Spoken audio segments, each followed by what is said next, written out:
Thank you very much for agreeing to sit here and talk to us about our direct limit setting with explanation. This is a assignment that we have to do for our residential and school-based program. So I'd like to talk a little bit about the importance of limit settings with you. Okay, sounds good. Okay, so All right. I'd like to first start and explain what we feel is direct limit setting, Okay. Which is, having to work with a client and set personal and professional boundaries with them, and then explaining what it is and why you have those boundaries. You have to explain to them so that they understand that Absolutely. possibly you need to keep them safe. That sort of thing. So, I'd like to start by asking you how you feel about direct limit setting with explanation. Well, I think it's a great strategy. I think it's an important strategy for everyone. I mean, society, we live in a society that has rules, and rules need to be followed, and there's consequences if the rules aren't followed. And the same thing, is happening when we are working with our clients, that we need to set limits to help them to self-regulate, to be self-disciplined. Limit setting it's constant, it's unique, it's individual. Yeah. So you might be setting different limits with different clients, even in the same setting, because they're all unique and individual.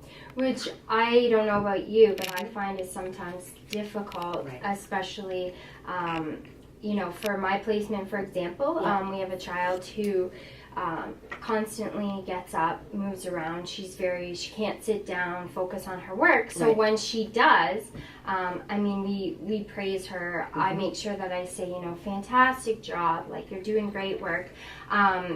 And then if she's able to sit for a certain period of time, then maybe, she can take out a blank piece of paper and start to draw, which a lot of times other students will then say, well, how come she gets to do it and I can't? Right. So do you find it sometimes difficult? It is difficult because people think everything needs to be equal, Yeah. right? Mhm. And equal is fair. Right. And that if you treat one client one way, you have to treat them all that way. Mhm. And I disagree with that, and I would say to my clients, you get what you need. Mhm. And everybody is unique. And I think setting limits, Mhm. even though they may be angry because you've had to follow through and be consistent, so they're angry, but you're building trust. They are beginning to trust you, and that is really the core to the relationship.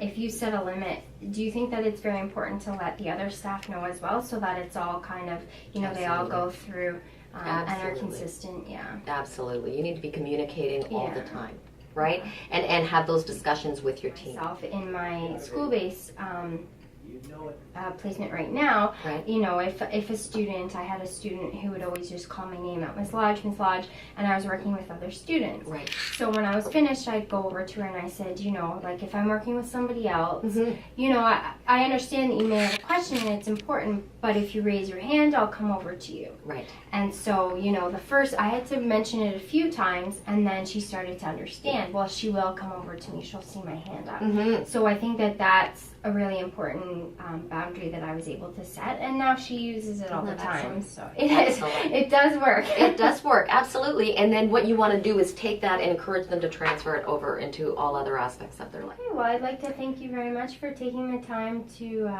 allow us to interview and ask about direct limit setting. Well, you're so welcome. It's been a pleasure.